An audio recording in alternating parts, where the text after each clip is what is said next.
sehingga imam besar Masjidil Aqsa sana, umat Islam haram melalui X-ray itu. Sebab kalau melalui X-ray itu maka sama dengan kita itu kendalikan oleh Yahudi, oleh Israel gitu ya. Nah, ini Bapak Ibu, ini saya waktu itu sama anak saya hanya bertiga, nekat betul saya. Saya jamaah hanya saya hitung itu nggak sampai 25 orang. Jamaah subuh itu ketika itu karena imam besarnya mengharamkan orang masuk masjid Aqsa melalui ekstrimnya Yahudi. Alhamdulillahilladzi asra bi 'abdihi minal masjidil haram ilal masjidil aqsa alladzi barakna haulahu linuriyahu min ayatina innahu was-sami'ul basir. Allahumma shalli wa sallim wa barik ala sayyidina Muhammadin tibil ulubiyyah wa iha wa afiyatil abdani wa shifaiha wa nuril absari wa diyaiha wa qutil arwahi wa gidaiha wa ala alihi wa sahbihi salim. Kita hormati bersama Anda Yunda, para profesor, para senior, adik-adik, terutama ini Prof. Yaya, Prof. Pujiati yang suaranya insya Allah bisa menghilangkan Omikron. Insya Allah. Amin ya robbal alamin. Kang Jana, dan semua yang saya hormati. Alhamdulillah pada malam hari ini saya diberi kesempatan untuk sekedar sharing mengenai sholat dan kebahagiaan. Saya akan share screen ini.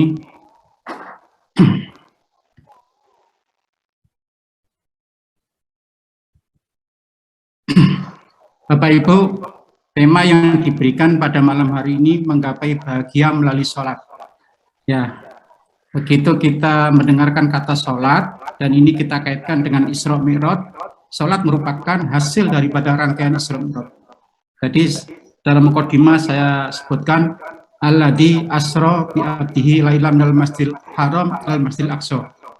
Nah, saya ketepatan 4 tahun kira-kira ya pernah berkunjung ke Aqsa, Bapak Ibu. Anehnya ketika itu saya foto lebih banyak foto di Kuba yang emas ini. Padahal ini masjid yang palsu, tanda kutip ya. Masjid itu buatan siapa gitu. Intinya itu yang justru yang ini, Kuba hitam. Kuba hitam. Terus saya setelah itu saya cek ternyata ketepatan anak saya itu wartawan. Dia bilang gini, ayah ternyata kita kemarin salah ya foto-foto itu. Nah kenapa? Ternyata kalau kita, nah ini Bapak Ibu, ini saya share dulu.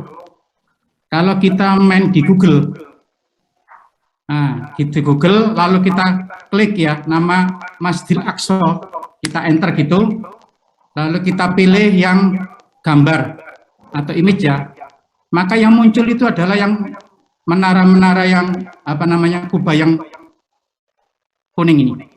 Kuning ini. Konon, kenapa kuning ini? Supaya perhatian kita ke kuning ini. Padahal di bawah kuning itu tidak ada apa-apanya.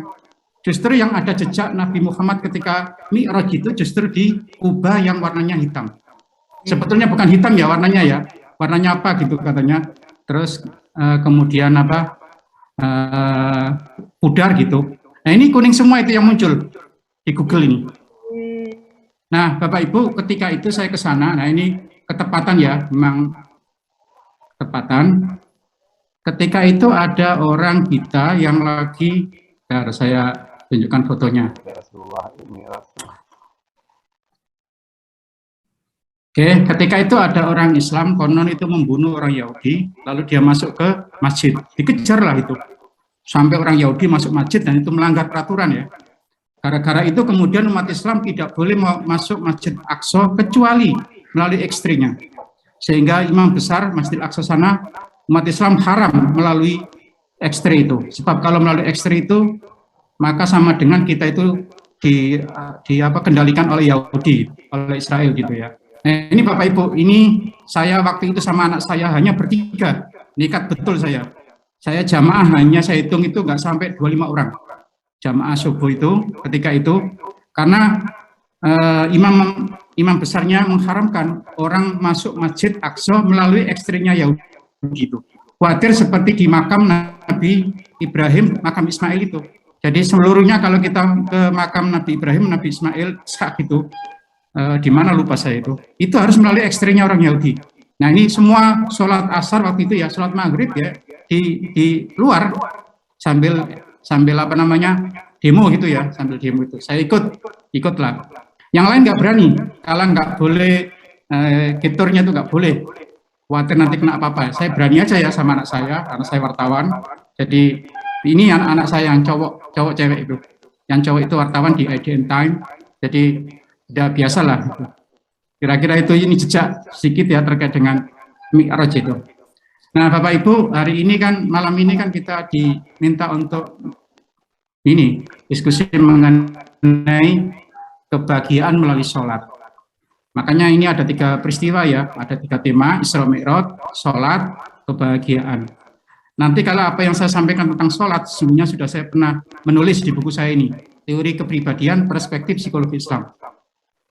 Nah, ada kepribadian musolli ya, itu ada banyak hal saya sampaikan di sana, tetapi untuk kebahagiaan tidak, saya belum menulis khusus buku tentang kebahagiaan, sekalipun sebagian dari tulisan saya itu ada tema-tema kebahagiaan. Kalau Bapak Ibu ingin memperdalam kebahagiaan secara jauh, ada beberapa buku ya, ini buku saya kira bagus sekali. Nah ini Kimia Sa'adah, karangannya Imam Ghazali, Kimia Kebahagiaan. Ada juga fisika kebahagiaan. Oh, ada kimia kebahagiaan, ada fisika kebahagiaan. Al-As-Sa'adah bil Ikhtisar, ringkasan kebahagiaan. As-Sa'adatu Yasabil, ya, jalan kebahagiaan, jalan menuju kebahagiaan, kira-kira itu ya. Al-Fakhsu Anis Sa'adah. Lalu As-Sa'adatu Zaujiyah, kebahagiaan keluarga ya, suami istri. As-Sa'adatu Al-Hakikiyah, kebahagiaan sejati. As-Sa'adatul Kadibah, apa ya, mungkin kebahagiaan semu gitu ya, masa kebahagiaan dusta gitu, mungkin kebahagiaan semu gitu. Ada Kimia Sa'adah lagi, karangan Husain Ahmad Amin, bukan karangan Imam Ghazali ya. Ada Psikologi Sa'adah, psikologi kebahagiaan. Ada Al-Sa'adatu Abdiyah di Majabi Naksabandiyah, kebahagiaan abadi menurut atau perspektif Tarekat Naksabandi itu ya. Ada As-Sa'adah Kharitatut Thoriq, roadmap kebahagiaan. Kitab Sa'adah. Yang terakhir ada As-Sa'adatu Ad-Dakhiliyah, kebahagiaan internal. Ada banyak hal ya, ada banyak buku terkait dengan kebahagiaan itu bisa kita apa namanya baca. Tapi masing-masing konsep Bapak Ibu terkait dengan settingnya, setting sosiologi, psikologi, tasawuf, ya, setting apapun itu selalu berbeda. Masing-masing punya pendekatan yang itu bisa menjelaskan tentang kebahagiaan itu dari sisi pendekatannya. Bapak Ibu, lalu ya dari 3 tema itu saya kasih tema, ada subtemanya yang kita kaitkan dengan Isra, Mi'raj dan sholat tentunya dan kebahagiaan. Lalu saya kasih quote masing-masing tema itu. Pertama, ya musibah dan kebahagiaan. Saya kasih quote-nya adalah ketika ada musibah, pasti ya tidak lama lagi akan diikuti kebahagiaan. Atau kebahagiaan itu akan bermakna jika pernah merasakan kesedihan. Bapak Ibu, kenapa ini saya sampaikan? Karena peristiwanya seperti ini. Jadi sebelum Isra Mi'raj terjadilah yang disebut dengan Amrul Huzni, tahun duka cita, di mana tufiya fihi zaujatur Rasul Khadijah ibnu Khuwailid, ya. Kemudian juga ya, kenapa itu disebut tahun duka cita? Karena di situ istri Nabi meninggal dan paman Nabi Abu Thalib juga meninggal. Bayangkan 2 orang yang sangat mengasihi Rasulullah, sangat membackup Rasulullah dalam berdakwah. Dalam waktu ada yang mengatakan 3 hari, ada yang mengatakan 2 bulan meninggal, jarak meninggalnya itu. Maka betul-betul Nabi Muhammad itu dalam kondisi duka cita. Lalu apa? Allah memberikan semacam menyenangkan ya, takziah. Kalau kita itu kan takziah pada orang yang ditinggal orang terdekatnya meninggal itu, dengan memberi hadiah berupa Isra Mi'raj. Bapak Ibu, ternyata Isra Mi'raj itu merupakan salah satu kebahagiaan Nabi. Nah, apakah kemudian kesimpulannya kebahagiaan itu harus diawali dengan duka? Apakah harus diawali dengan musibah? Kira-kira seperti itu ya. Makanya saya tadi bisa menyimpulkan Bapak Ibu. Kesimpulan saya adalah Ini ketika ada musibah, tidak lama lagi pasti ada kebahagiaan. Sehingga ada guyonan itu ya, konon Semar. Semar itu kalau tanggal tua itu justru pakaiannya itu bagus gitu kan. Biar tidak ketahuan kalau dia tidak punya uang gitu kan. Justru kalau tanggal muda itu pakainya jelek. Karena apa? Dia banyak uang kan, biar kelihatannya itu kan bahagia gitu kan. Makanya dia ketika beli baju baru, sedih kali. Ditanya, kenapa kamu kok sedih? Kan bajumu baru. Iya, karena saya masih lama lagi akan punya baju baru lagi. Beda kalau baju jelek, dia bahagia. Kenapa? Karena sebentar lagi saya mau beli baju baru. Kira-kira gitu. Jadi inna ma'al usri yusra, pasti itu. Lalu apakah kemudian kita harus menjeburkan diri ya dalam musibah untuk mencapai kebahagiaan? Tidak juga, Bapak Ibu. Maka ada quote yang kedua, kebahagiaan itu akan bermakna jika pernah merasakan kesedihan. Bapak Ibu, saya punya umpama seperti ini. Dalam pendekatan psikologi, dinamika hidup itu seperti ini ya. Ada batas atas, ada batas bawah. Ketika kita pada batas atas, itulah kita sukses, kaya, cantik, atau tampan ya, tertawa, sehat. Ketika kita melampaui batas bawah, itulah kita gagal. Miskin, jelek, menangis, sakit. Nah, hidup kita ini dinamikanya adalah naik turun Bapak Ibu. Ibarat roda, satu saat di tengah, satu saat di atas, di bawah. Ketika di atas kita itu sukses, kaya, cantik, dan sebagainya. Ketika di bawah kita gagal, miskin, dan seterusnya. Dan sesungguhnya itulah dinamika hidup kita yang membawa kebahagiaan. Sebab, nah ini, sebab kalau orang itu enak terus, jangan kira loh orang enak terus itu nikmat loh. Coba kalau kita makan itu manis terus, gak enak, hambar itu. Maka perlu asin, perlu apa gitu. Yang namanya somai itu tidak akan nikmat kalau tidak ada parinya, kira-kira gitu.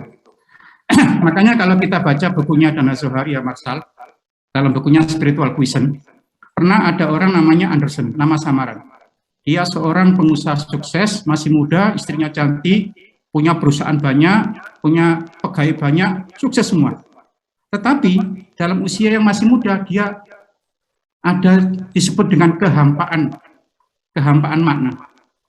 Kekayaannya tidak menjadikan sesuatu yang menyenangkan. Makanan yang enak tidak bisa menyenangkan. Pokoknya semuanya hambar, kira-kira gitu. Lalu dia konsultasi pada Dana Zohari itu. Ternyata apa? Dia punya penyakit yang disebut dengan kehilangan makna. Jadi Bapak Ibu, kebermanaan suatu sukses, kaya, cantik, tertawa, sehat, itu karena kita pernah gagal, miskin, jelek, menangis, sakit. Mana mungkin kita tahu artinya terang kalau belum tahu gelap. Bayangkan ya ketika pemerintah menaikkan PDL itu, kita maki-maki pemerintah itu. Bla bla bla bla gitu kan, misalnya gitu. Tetapi satu saat besok waktunya kita presentasi dan kita belum punya apa-apa, sementara laptop kita lowbat gitu, nggak ada listrik sama sekali. Apa yang kita bilang? Seandainya malam ini ada listrik, berapapun akan saya beli. Nah, kita baru tahu artinya terang jika tahu gelap. Kita tahu artinya pahit karena kita tahu manis, kira-kira gitu. Makanya itulah yang menjadikan kebahagiaan. Sama juga ya kalau kita hidupnya yang bawah ini ya, yang gagal terus, miskin terus juga nggak enak, hambar itu. Jadi yang ini ya naik turun. Makanya alladzi khalaqal mauta. Allah menciptakan mati. Mati itu gagal, miskin, jelek, nangis, sakit itu. Wal hayata itu sukses, kaya, cantik, tertawa, sehat. Ia peluakum untuk menguji kalian. Ayyukum asanu amalaka. Siapa di antara kalian yang berkualitas perilakunya? Wal azizul ghafur itu. Inilah kebahagiaan Bapak Ibu. Jadi kebahagiaan itu manakala kita pernah ya kayak Nabi itu ya, merasakan suatu, tanda kutip ya, sesuatu yang menangis, karena amul husni betul-betul itu ya, sesuatu yang duka cita betul. Bayangkan, Khadijah, istri yang paling dicintai itu ya, bahkan Nabi, mohon maaf ya, nggak poligami ketika Khadijah itu. Poligami kan setelah Khadijah kan, kira-kira segitu kan. Nah, lagi pamannya yang sangat mendukung dakwah Nabi, sekalipun dia tidak masuk Islam, Abu Thalib itu. Bapak Ibu, cuman ya ini ya, jangan sampai melampaui batas. Garis atas, garis bawah. Jika melampaui garis atas, garis bawah, itulah namanya defisit syukur Bapak Ibu. maka foya-foya, lupa daratan. Sehingga ada yang mengatakan kan tidak boleh ketawa yang saking ketawanya sehingga lupa. Demikian juga nggak boleh melampaui dari garis bawah, yang itu defisit sabar. Sebab kalau defisit sabar, ya akan depresi dan sebagainya. Yang atas namanya euforia, yang bawah namanya disforia. Kira-kira seperti itu. Hidup yang baik adalah hidup equilibrium untuk mencapai kebahagiaan. Itu dalam teorinya Ibnu Maskawai dan Carl Gustav Jung itu. Kalau di NIK atau NDP HM itu kan ada equilibrium ya, keseimbangan antara ilmu, iman, dan amal itu. Tapi dalam konteks ini jangan sampai kita melebihi batas atas, melebihi batas bawah. Akibatnya apa? Kalau kita memstimuli diri untuk kita bahagia, ya harus karena sudah melampaui atasnya ya harus menggunakan ngedrak dan sebagainya itu. Tapi kita tidak ya, ketika kita mendapatkan kenikmatan, kita stop, cukup di sini saja. Karena apa? Nanti ada surga. Sebab kalau tidak, kita tidak akan mendapatkannya. Demikian juga kalau kita mendapatkan musibah yang berat itu, jangan sampai melampaui batas. Kan termasuk orang yang jelek ya, ketika ada yang meninggal sampai jambak-jambak rambut, robek-robek gitu ya. Makanya di sini ketika mendapat sesuatu harus bersyukur, tidak boleh melampaui batas, dan ketika mendapatkan yang kena musibah, jangan melampaui daripada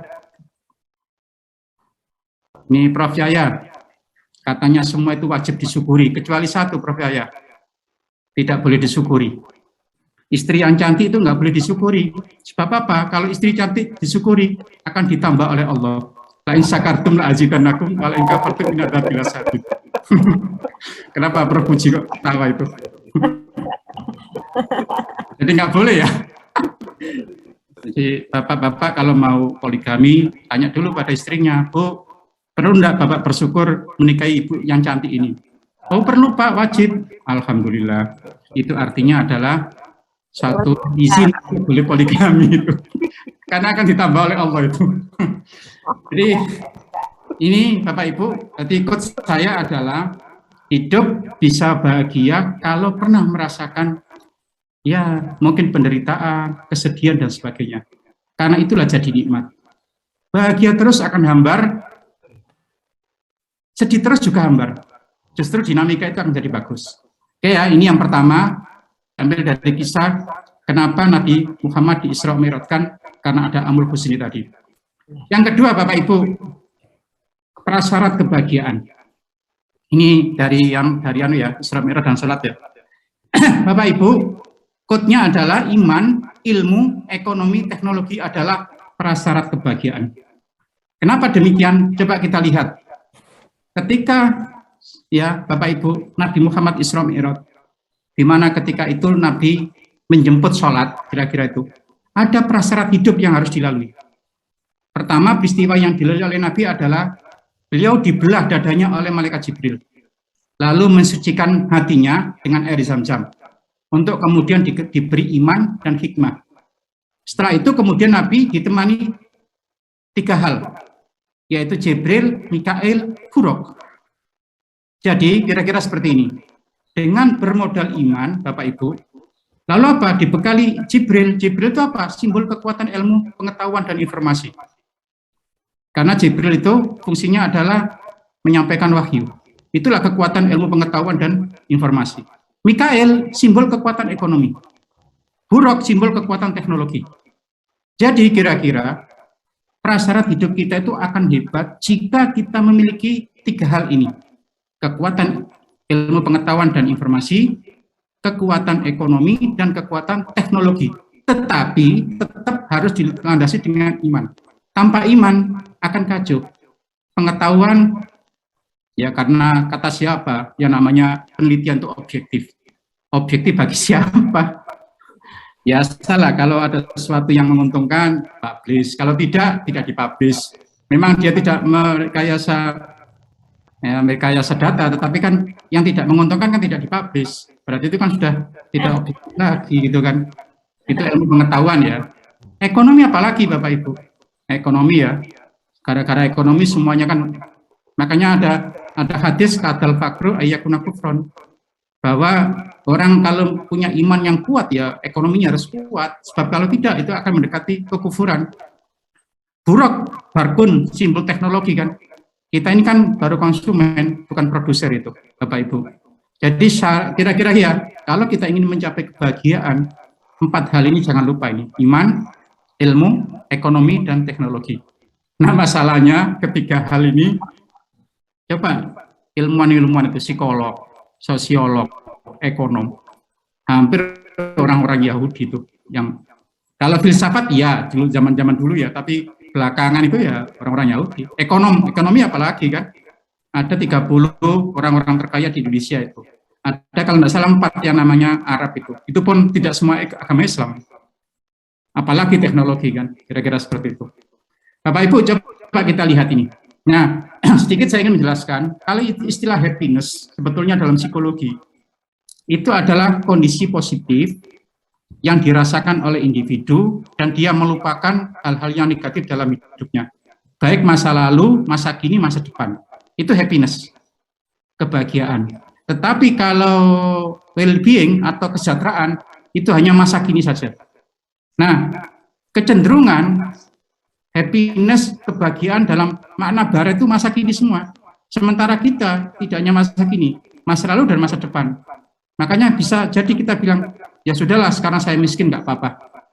Yang penting nanti di akhirat saya bisa kaya gitu kan, bisa masuk surga. Makanya ada dunia sijnun lil mukminin. Dunia itu seperti penjara bagi orang mukmin, wa jannatul kafirin, dan surga bagi orang-orang kafir itu kan. Nah, coba kita lihat Bapak Ibu. Ini negara mana? Menurut World Happiness Report ini. Negara mana ranking pertama yang tingkat kebahagiaan tinggi? Tahun 2014 itu Swiss. Lalu 15 Denmark, Norway, Finland ini. Ini yang tahun 2021 yang dirilis 22 ini belum keluar ini. Nah, coba kita lihat Indonesia Bapak Ibu. Indonesia nomor berapa ini? Ya 74, 81, 96, 92, 84, kemudian terakhir 82. Yang 2021 belum keluar ini ya. Kita masih kalah dengan Malaysia. Kalah dengan Singapura, jauh dengan Singapura. Thailand jauh juga kan. Jepang juga. Nah ini kalau ya indikatornya adalah pendapatan, kebebasan, kepercayaan, usia harapan hidup, tunjangan sosial dan keramahan. Mungkin kalau ditanya tentang kebahagiaan spiritual mungkin lain kali ya. Tapi paling tidak satu hal ini prasyarat tadi ya. Prasyarat itu belum kita dapatkan secara utuh gitu. Sehingga mungkin ya kalau kita itu lebih mementingkan kebahagiaan akhirat daripada kebahagiaan dunia gitu. Berikutnya Bapak Ibu, pemenuhan need, pemenuhan kebutuhan. Ada human need ya, dan kebahagiaan. Quote-nya adalah kebahagiaan ketika terpenuhi semua need kehidupan. Apabila kita punya kebutuhan-kebutuhan, baik primer, sekunder, tersier, terutama yang primer ya, kalau itu terpenuhi, maka akan terjadi kebahagiaan. Sebetulnya need itu bukan kebahagiaan Bapak Ibu. Dalam teori psikologi itu terpenuhinya kebutuhan itu akan menghasilkan kepuasan, satisfaction. Jadi bukan kebahagiaan. Tapi pengertian kebahagiaan itu adalah kepuasan masa kini yang dirasakan secara positif, nah gitu kan. Dan masa lalu dan masa depan gitu. Jadi memang ada hubungan antara ya mungkin ada indikator-indikator yang sama antara kepuasan dengan kebahagiaan itu. Coba kita lihat Bapak Ibu ya pemenuhan need ini. Sholat itu, nah kita masuk sholatnya ini. Tadi Isra Mi'rajnya kita sholat. Sholat merupakan sarana puncak menggapai need. Bapak Ibu, sholat itu di dalam Al-Quran digambarkan dengan dua terminologi. Satu ada'us sholat, dua iqamatus sholat. Kalau ada'us sholat itu sekedar menjalankan kewajiban sholat. Kira-kira gitu. Jadi kita menjalankan sholat karena kewajiban. Kalau tidak kewajiban, tidak akan melakukan sholat. Tetapi kalau iqamatus sholat, ya tidak semata-mata menjalankan kewajiban, tapi menghadirkan makna pada semua aktivitas sholat, karena sholat itu kebutuhan. Makanya ada peribahasa kan, sholatlah sebelum sholat, sholatlah dalam sholat, dan sholatlah setelah sholat. Kalau sholat sebelum sholat itu adalah la taqrabus sholata wa antum sukara. Jangan mendekati sholat kalau kamu dalam kondisi mabuk. Mabuk itu tidak sekedar mabuk minuman ya, bisa mabuk pekerjaan. Kalau kita para dosen misalnya kan, saking pusingnya bikin Scopus sehingga lupa sholat gitu kan.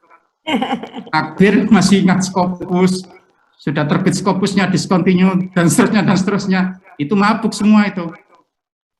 Konon Al-Ghazali itu suatu saat ngimami. Begitu ngimami, setelah ngimami ditegur oleh kakaknya. Al-Ghazali, kenapa kamu ketika sholat kok masih kelihatan darah gitu kan? Kaget, tersentak Al-Ghazali. Terus Al-Ghazali memang ya ketika sholat itu memikirkan tulisannya, bagaimana kondisi orang yang sedang haid gitu ya. Jadi dia itu memikirkan tentang darah gitu, sampai itu terbawa dalam sholatnya. Nah, artinya apa? Ya itu ya, jangan sampai, jangankan dalam sholat, sebelum sholat aja kita harus betul-betul sholat gitu ya. Nah, dalam sholat, apa itu, surat Al-Ma'un tuh, fawailul lil musallin alladzina hum an sholatihim sahun. Lupa dalam sholat itu.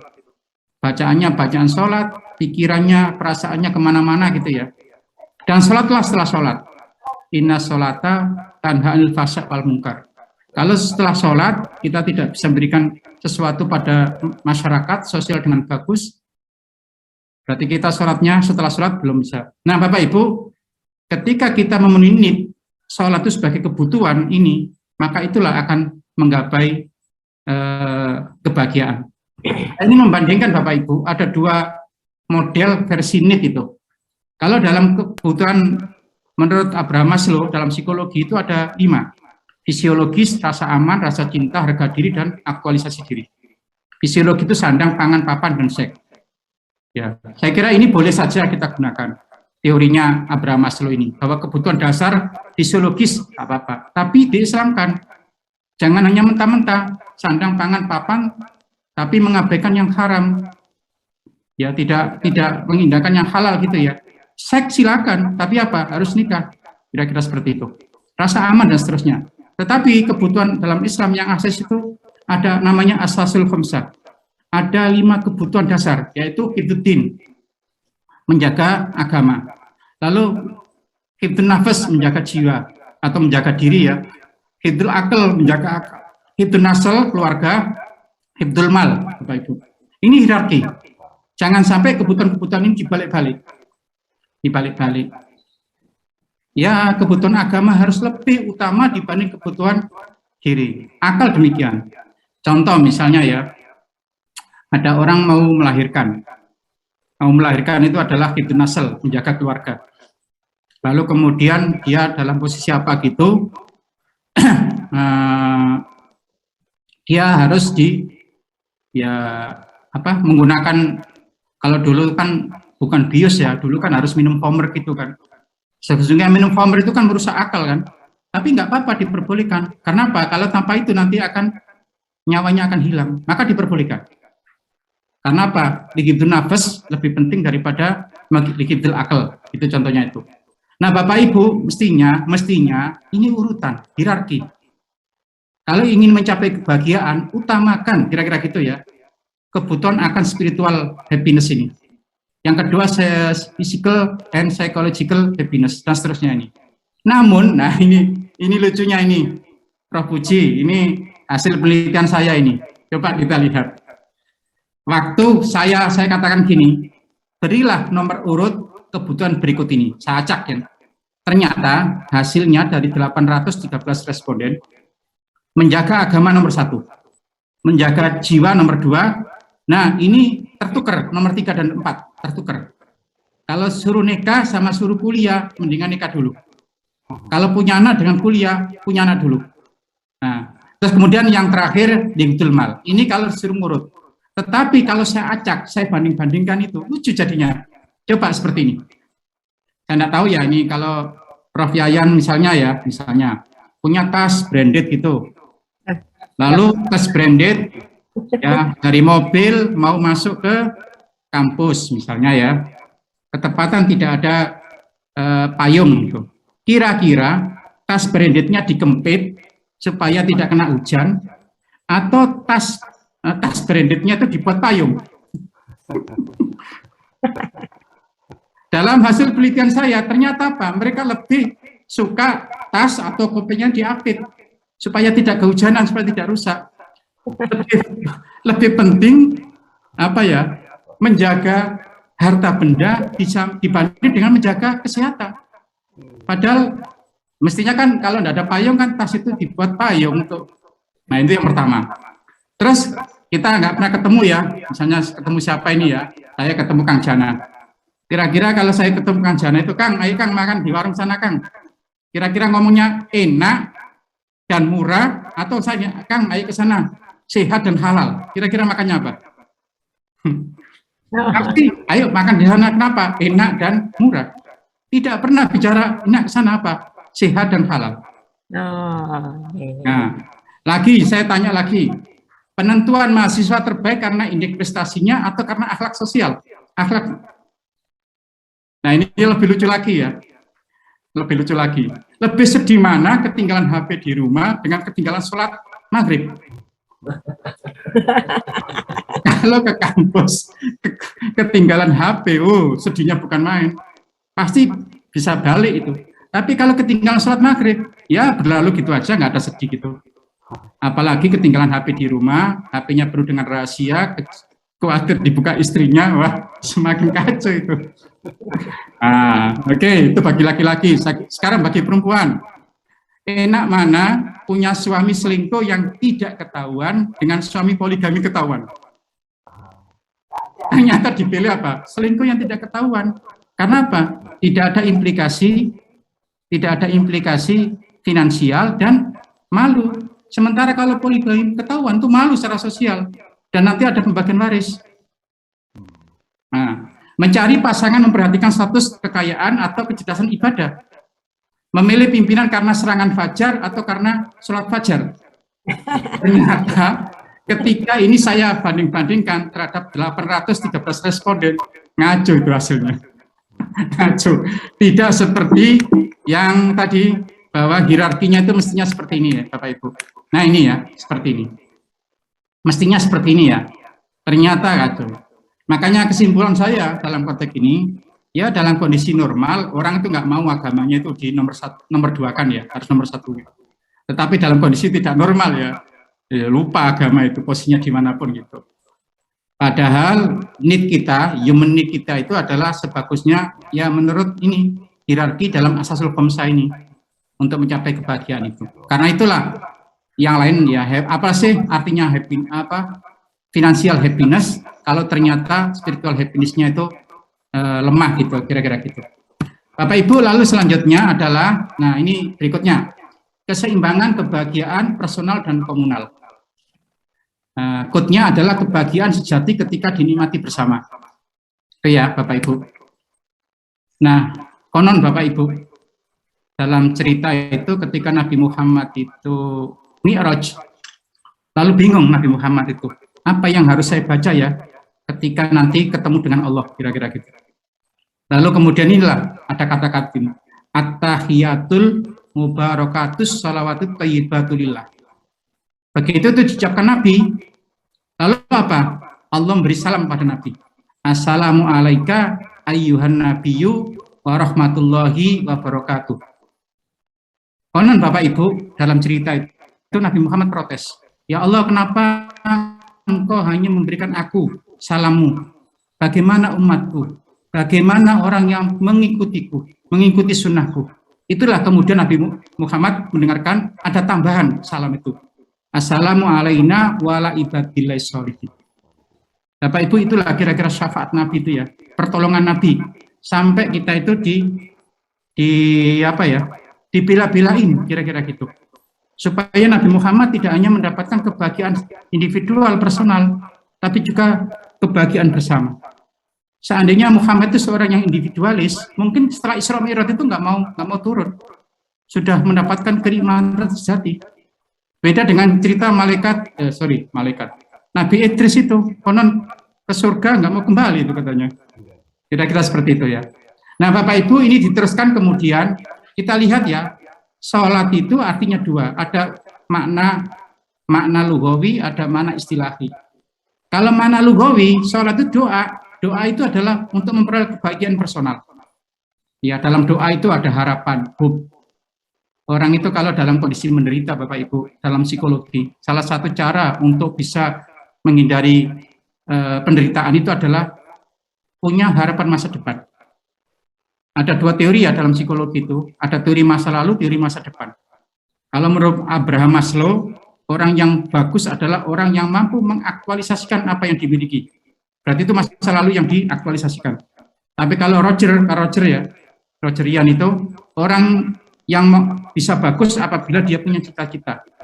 Dan cita-cita itu memandu perilakunya supaya dia menjadi baik dan dia bisa menggapai cita-cita itu.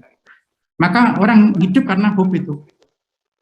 Satu saat saya dengan Prof. Sawitri dari Unpad ya, ada seorang ketika seminar di UNJ, ada yang tanya, saya itu punya pegawai, tinggal 1 tahun lagi. Dia itu sulit untuk dikembangkan. Kalau dipecat ya nggak mungkin, dikembangkan juga tidak. Bagaimana caranya ya? Gitu. Saya menjelaskan tentang teori hope ini. Bahkan ada yang namanya husnul khotimah. Jangan kira ya 1 tahun. Bisa jadi 1 hari kalau nggak 1 dan itu menjadikan husnul khotimah dalam hidup kita. Belum lagi kita hidup ini secara rohani tidak semata-mata dalam kehidupan biologis. Masih ada kehidupan historis ya, kehidupan spiritual, kira-kira seperti itu.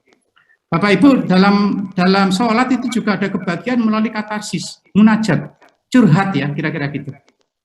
Coba kalau kita punya sesuatu ya, tidak ada orang yang dicurhatin itu, kan repot. Coba kalau dengan Allah itu, kita curhat, PDKT gitu ya, munajat gitu. Nanti ada contoh-contohnya tuh. Termasuk juga ini pengungkapan diri, ekspresi diri, autosugesti, kemudian juga ada yang coping, berpusat pada emosi. Coping itu kalau kita punya masalah, ya udahlah, karena kita tidak bisa menyelesaikan masalah itu, biarkan saja. Kenapa? Penyebabnya nggak bisa kita hindari. Tapi yang bisa kita, emosi kita aja yang kita atur. Biarlah seperti itu. Barangkali nanti Allah akan mengganti dengannya lebih baik. Kira-kira seperti itu. Bapak Ibu, salah satu dari contoh ya, contoh ini. Ini doa itu semacam curhat, sugesti, hipnotis pada diri kita sendiri. Makanya ketika kita sholat itu kan ada doa duduk antara 2 sujud ya. Robbi ghfirli, warhamni, wajburni, warfa'ni, warzukni, wahdini, wa'afini, wa'fu'ani. Ini kan curhat Bapak Ibu. Kita curhat pada Allah gitu kan. Robbi ghfirli, ya Allah, aku penuh dengan banyak dosa. Dosa mengandung guilty feeling, rasa bersalah. Sampai saya sulit untuk menghindari itu. Saya sekarang itu nggak berani ketemu orang. Banyak kasus-kasus Bapak Ibu, orang rasa bersalah itu kemudian menyebabkan psikosomatik dan sebagainya. Saya banyak cerita ya, tapi waktunya ini nggak mungkin lah. Warhamni, ya Allah berilah aku kasih sayang. Ini sering saya sampaikan pada mahasiswa itu ya. Mahasiswa itu yang tidak laku-laku, yang putus nyambung, gagal maneng. Kan bisa nih, warhamni, ya Allah berilah aku kasih sayang ya Allah, supaya aku ada orang yang menyintaiku ya Allah. Ya Allah, saya sadar saya ini jelek ya Allah, tapi jelek-jelek ini juga ciptaanmu juga ya Allah. Kalau saya tidak laku ya Allah, yang malu bukan hanya saya, engkau sebagai Tuhan harus malu juga ya Allah. Oleh karena itu berilah kasih-Mu ya Allah, supaya aku ada yang mengasihi, kan gitu kan, bisa gitu. Wajiburni, hambal, yang warfa'ni, angkatlah derajatku. Semua teman-temanku menjadi staf ahli, saya dari dulu sampai sekarang jadi ahli staf aja, nggak naik-naik nih ya Allah gitu kan. Warzukni, wadini, dan seterusnya lah Bapak Ibu. Nah, katarsis atau asosiasi bebas dalam teorinya Sigmund Freud ya, itu adalah mengungkapkan ifroh ya, mengungkapkan kekesalan-kekesalan, penderitaan-penderitaan, untuk kemudian akan terganti dengan suasana yang baru. Dan kita ini berhadapan pada sang maha psikiater ya, sang maha psikolog, kira-kira seperti itu. Supaya kita jadi bahagia, penderitaan kita itu hilang, ganti dengan kebahagiaan. Lalu Bapak Ibu ya, sholat itu secara istilahi itu aktivitas dimulai dengan takbir, diakhiri dengan salam. Takbir itu simbol interaksi komunikasi vertikal, salam itu simbol interaksi dan komunikasi horizontal. Inilah yang saya sebut tadi, kalau doa itu mengandung ya individual, personal, kali ini adalah sosial, Bapak Ibu. Kira-kira seperti ini. Sholat itu ya. Jadi orang yang hitam itu utopis nggak bagus itu. Vertikalnya bagus tapi sosialnya jelek itu. Yang bagus ya yang ini. Ya, yang kira-kira yang biru ini yang bagus kira-kira. Karena apa? Setelah takbir Allahu Akbar, kita sucikan diri, lalu kita salam. Assalamualaikum warahmatullahi wabarakatuh. Ya, nengok kanan kiri. Mungkin dalam bahasa lain tuh kita bahasakan, kamu sakit ya? Nih, obat minum biar kamu sembuh. Kamu miskin ya? Ini zakat. Gunakan untuk modal biar kamu bisa untuk usaha gitu.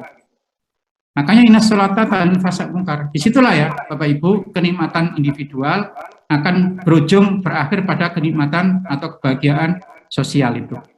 Ghurifat alaihimudz zillatu aina ma tuqifu illa bihablillah hablilnas. Jadi ada hubungan vertikal horizontal itu jadi seimbang kira-kira gitu Bapak Ibu. Bapak Ibu, kata-kata iqamus shalah di dalam Al-Qur'an diikuti kalimat membayar zakat, ita'uz zakat itu terulang 26 kali. Dan diikuti kalimat menafkahkan rizki, yunfikur rizki sebanyak 8 kali. Ini artinya apa? Harus ada equilibrium, dimensi ketuhanan dan kemanusiaan itu. Berarti kebahagiaan itu adalah dua tadi ya, antara seimbang antara individual atau personal dengan sosial. Berikut Bapak Ibu tentang orientasi hidup dan kebahagiaan. Quote-nya adalah keikhlasan akan mendatangkan kebahagiaan, walau tanpa terabaikan kepentingan pribadi. Bapak Ibu, menurut teorinya Olpot, sholat itu bisa dikaitkan dengan dua orientasi dalam beragama. Ada orang orientasi beragama itu intrinsik, ada yang ekstrinsik. Kalau intrinsik itu sholat karena lillahi ta'ala. Ibadah, sholat karena ikhlas pada Allah. Inna sholati wa nusuki wa mahyaya wa mamati lillahi rabbil alamin. Yang kedua ada orientasi beragama ekstrinsik untuk kepentingan yang bersangkutan. Ya.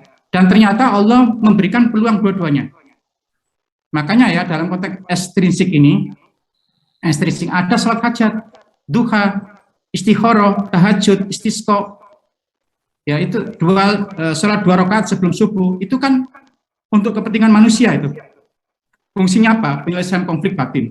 Ya kita dengan istikharah, ya kemudian tercapainya keinginan, sholat hajat, menuju ketenangan, kedamaian dan kebahagiaan, sholat tahajud, menggapai kesempurnaan hidup melalui penemuan diri, ya. Kira-kira itu. Nah Bapak Ibu coba kita lihat ini, ada hadis Nabi, sholat sunnah untuk mendapatkan peak experience. Ya, senantiasa hambaku mendekatkan diri kepadaku dengan amalan-amalan yang disunahkan. Taruhlah kita melakukan sholat sunnah itu Bapak Ibu, sehingga aku menyintainya. Apabila aku menyintainya, jadilah aku pendengaran yang ia mendengar dengannya. Maka pendengarannya itu tajam.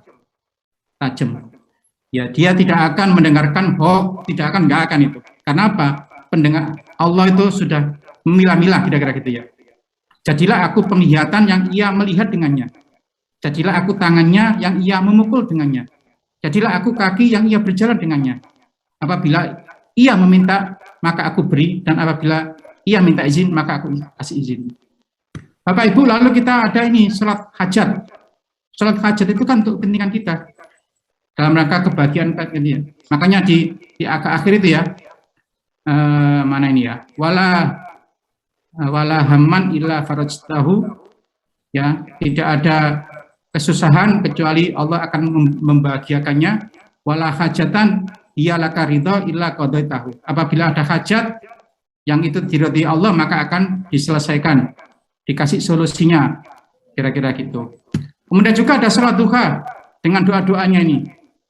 Wah, ini kan orientasi intrinsik yang menjadikan kita bahagia. Allahumma ingkana rizki fis sama fa'anzilhu. Ya Allah, jika rizkiku di langit turunkan. Wa ingkana fil ardi fa'akhrijhu. Apabila di bumi keluarkan. Wa ingkana mu'siron fayasirhu. Mudahkan. Wa ingkana haraman fatorhiu. Apabila haram, sucikan. Ada yang guyon ya. Wa ingkana haraman fatorhiu. Ini kok ya, doanya doa money laundering ya. Money laundering. Wa ingkana haraman fatorhiu. Wa ingkana baidan fakoribu. Kalau jauh, dekatkan. bihaqi duhaika wa bahaika wa jamalika wa quwwatika wa biqudratika. Nah, ini kan Bapak Ibu. Ada sholat istikharah, memilih ya, ada sholat apalagi. Bahkan ini ada ayat Al-Baqarah 45 ya, wasta'inu bis-sabri was-shalah wa innaha lakabiratun ila al-khosiyah. Jadi untuk mendapatkan kebahagiaan, kira-kira seperti itu Bapak Ibu, sholat dan sabar. Bapak Ibu, saya punya penelitian tentang Big Five Islamic Personality. Saya punya temuan tentang 5 kepribadian yang sering muncul pada umat Islam Indonesia.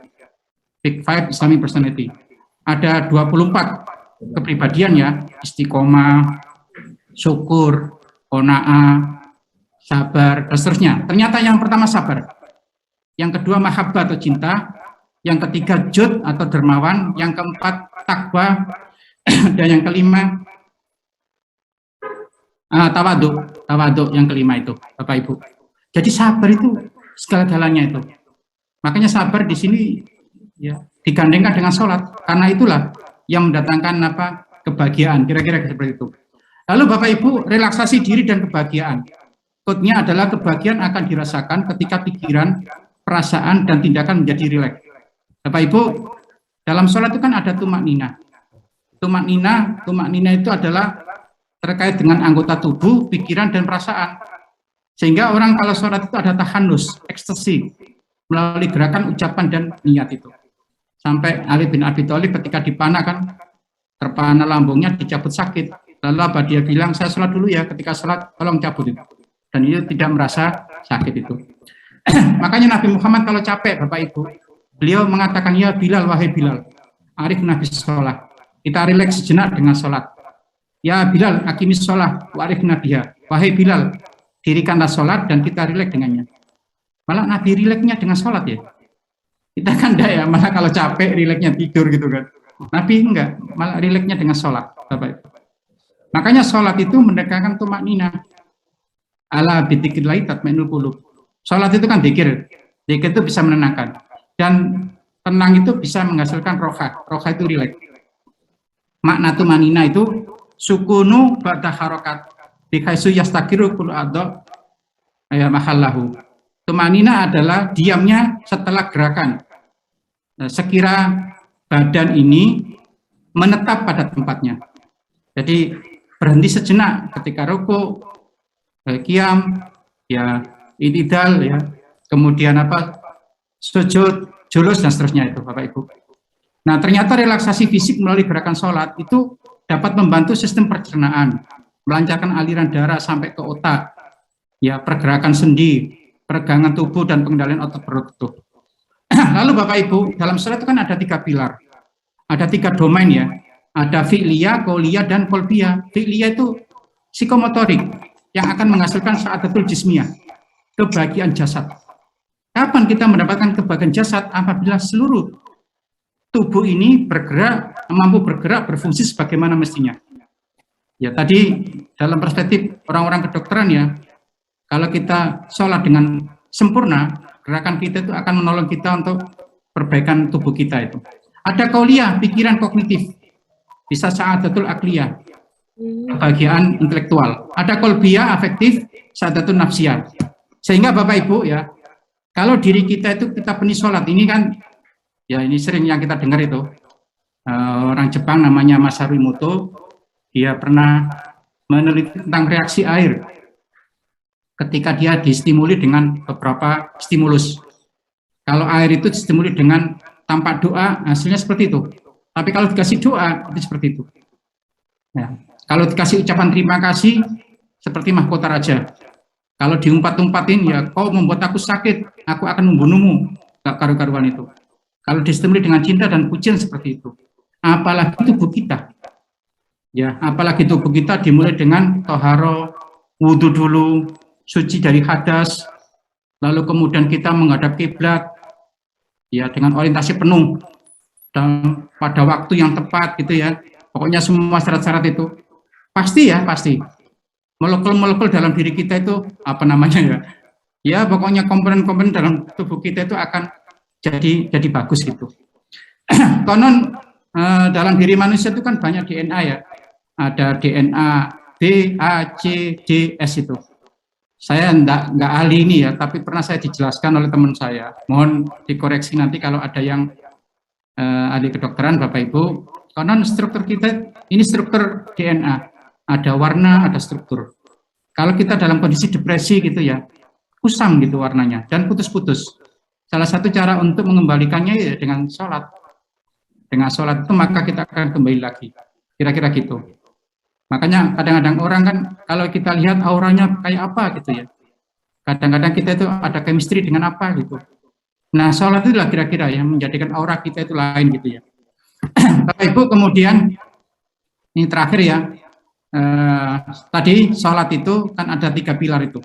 Ada rukun kolbiyah menghasilkan pengalaman affective experience. Misalnya apa? Tata hati dengan niat. Hudu ya hudur itu hadir, hudu, khusyuk, dan ikhlas itu. Ikhlas itu kan enak. Kalau tidak ikhlas itu ya repot. Seorang ibu pagi-pagi memasakkan untuk anaknya, supaya anaknya sekolah dengan enak.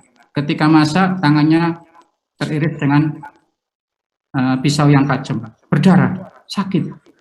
Tapi karena ikhlasnya itulah, sakitnya itu jadi biasa. Dan besok diulang lagi. Itu kalau ikhlas itu. Coba kalau nggak ikhlas Bapak Ibu, itu sakit terus itu. Oh ternyata sakit itu bisa menjadikan tubuh kita, apalagi hati kita, bisa menjadi bahagia. Kemudian yang kedua adalah pilar rukun sholat, yang kedua adalah qauliyah. Ya, qauliyah itu pengalaman kognitif experience. Ada ucapan takbir, Fatihah, tahiyat, sholawat, dan salam itu. Ada 5 ya. Coba Bapak Ibu kita lihat Fatihah ini ya.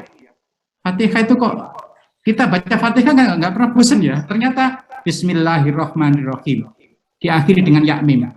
Alhamdulillahirabbil alamin diakhiri ya nun. Ar-Rahmanirrahim ya mim. Malik yaumiddin ya nun. Iyyaka na'budu wa iyyaka nasta'in ya nun. Ihdinas siratal mustaqim ya mim. Ghairil maghdubi alaihim waladdallin ya nun. Nah ini mirip kayak bait-baitnya lagu kan, 4 baris pertama, 4 baris kedua, refnya, lalu ada 4 baris yang terakhir gitu kan. Dulu ada yang apa namanya Umar siapa itu ya, kultur Islam ya, bukunya lama dulu tebel gitu. Ada orang itu ke Mesir, tiba-tiba pagi hari dia itu mendengarkan kok ada nyanyian solo, lalu diikuti oleh kur gitu ya.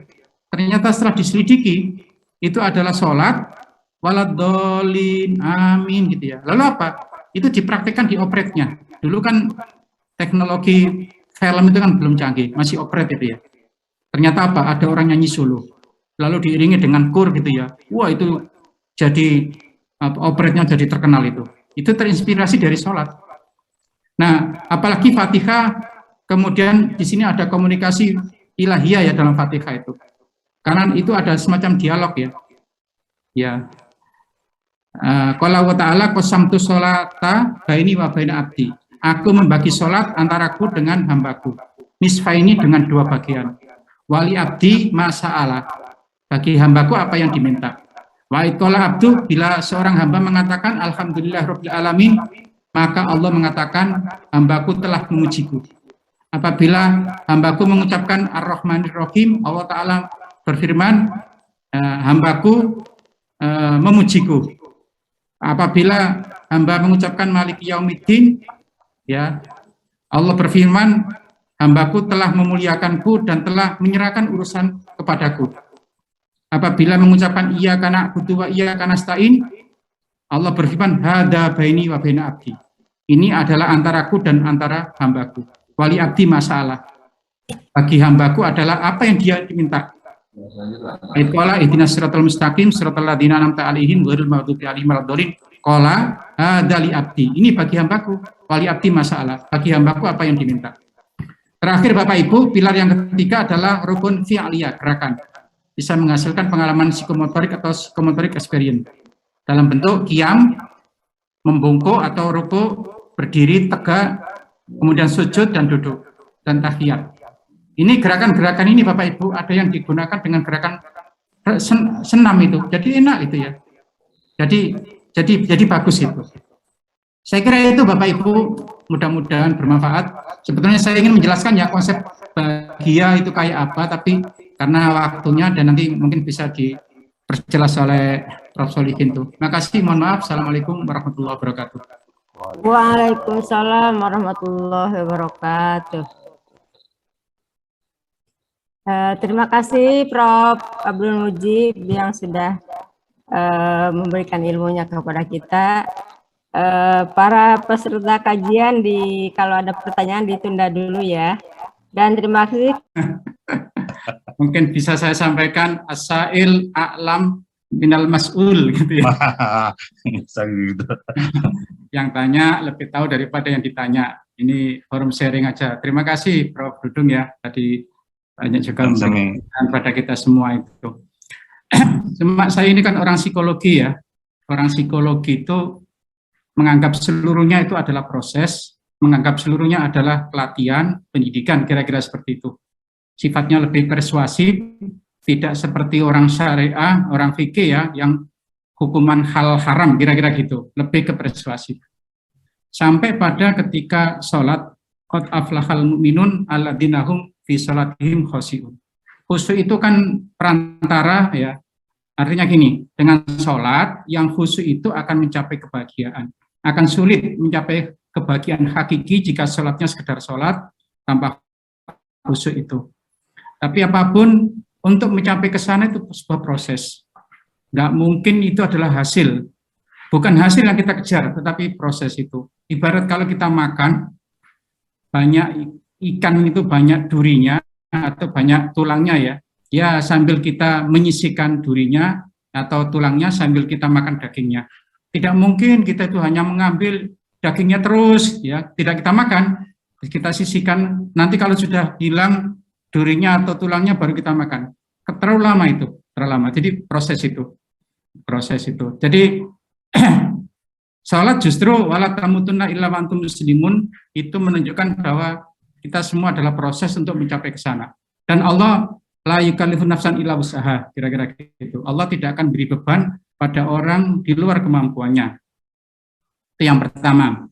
Yang kedua, saya sepakat Prof. Dudung tadi ya tentang Israiliyat itu.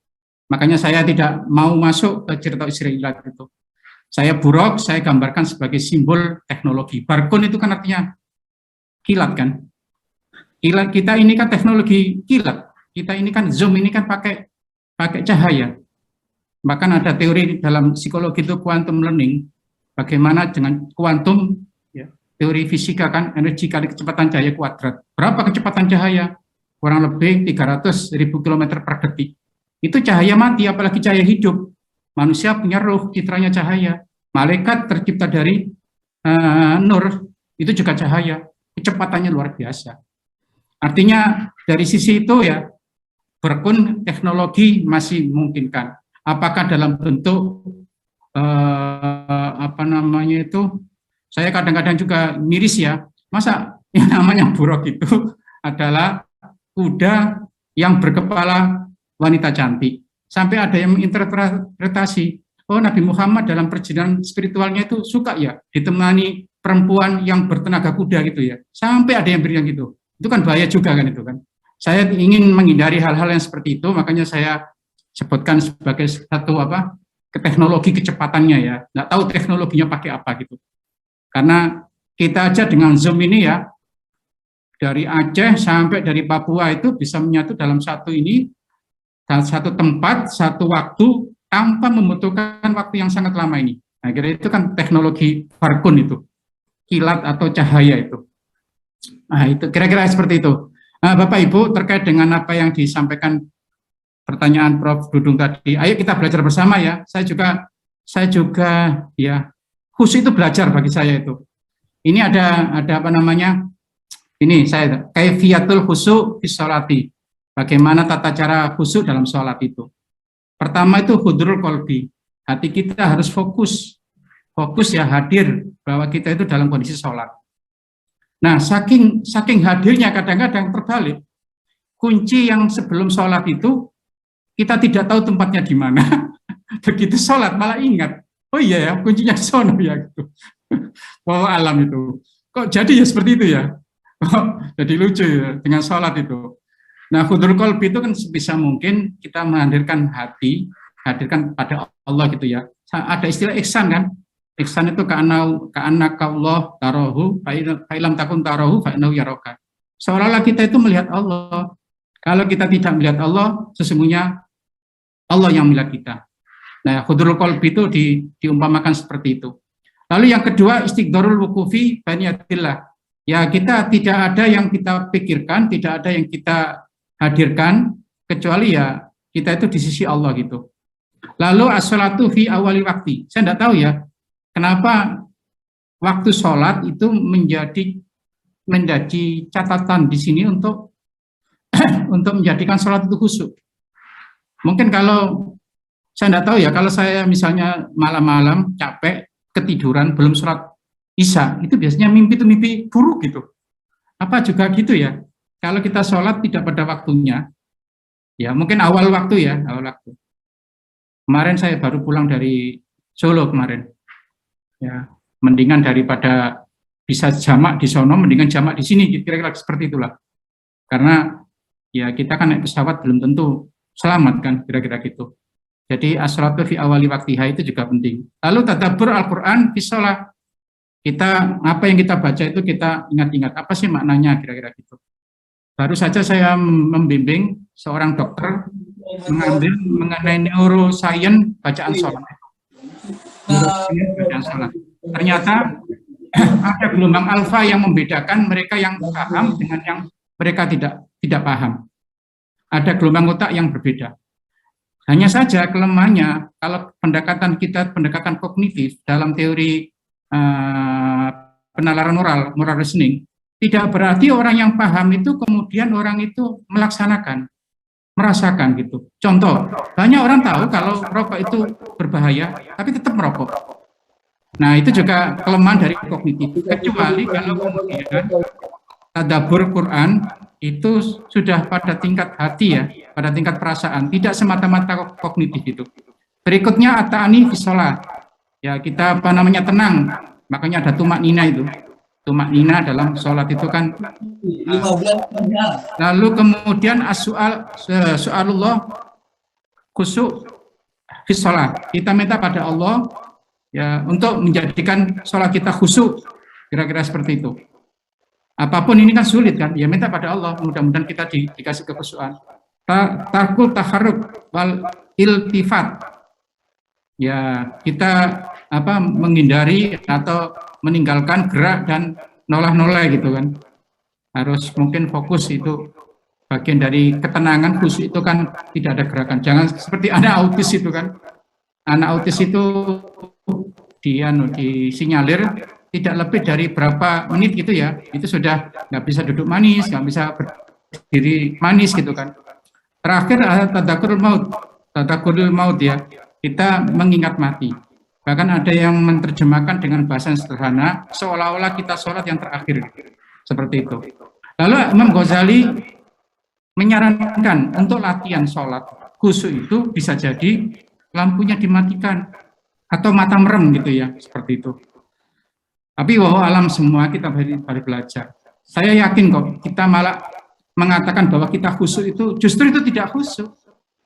Dalam hasil penelitian saya, Prof. Budung ya, tentang kepribadian Islam. Ya. Anehnya ya, ikhlas dengan takwa. Nabi aja ditanya, bagaimana Nabi? At-taqwa hahuna. Mungkin saking menjelaskan secara empiris itu agak sulit, sampai Nabi at-taqwa hahuna.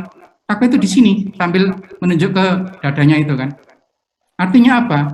Begitu sulit ya kriteria takwa, ikhlas, termasuk juga khusyuk itu. Sampai dalam penelitian saya, anehnya, kalau saya kaitkan dengan psychological well-being, kesejahteraan psikologis ya, justru semakin orang itu ikhlas, justru semakin orang itu takwa, justru semakin rendah psychological well-being-nya, kesejahteraan psikologisnya.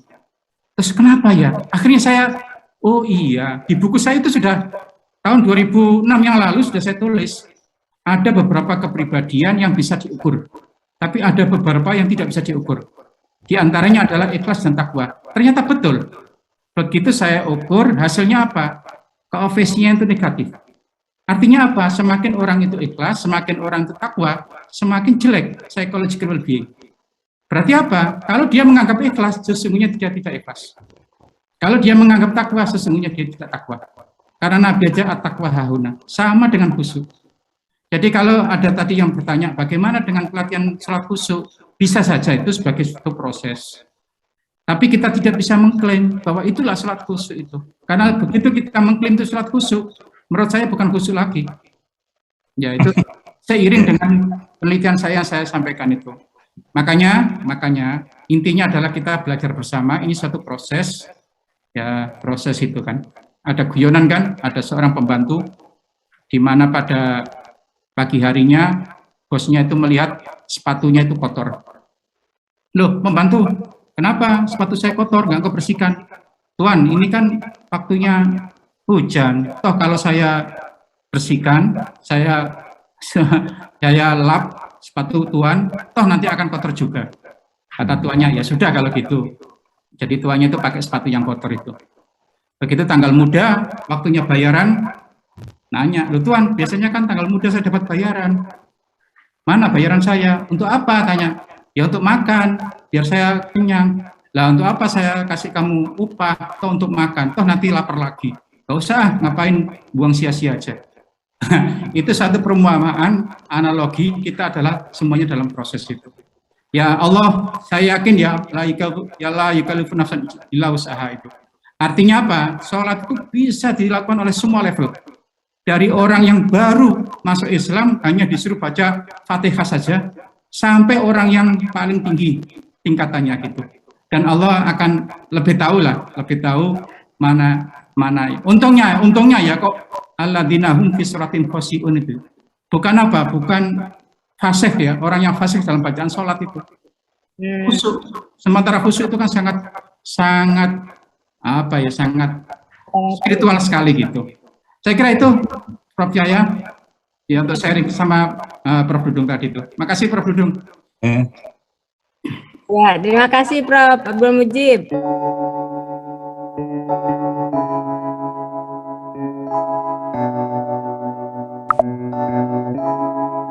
Feels like love, Cupid made a shot straight into my heart.